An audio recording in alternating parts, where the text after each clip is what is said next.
اللہ تمہاری اولاد کے بارے میں تم کو ارشاد فرماتا ہے کہ ایک لڑکے کا حصہ 2 لڑکیوں کے حصے کے برابر ہے، اور اگر اولاد میت صرف لڑکیاں ہی ہوں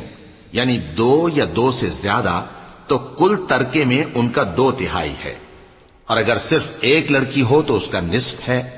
اور میت کے ماں باپ کا یعنی دونوں میں سے ہر ایک کا ترکے میں 6واں حصہ ہے، بشرطے کہ میت کی اولاد ہو،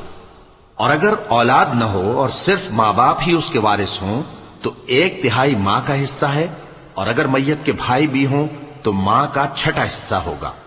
اور یہ تقسیم ترکہ میت کی وصیت کی تعمیل کے بعد جو اس نے کی ہو یا قرض کے ادا ہونے کے بعد جو اس کے ذمے ہو عمل میں آئے گی۔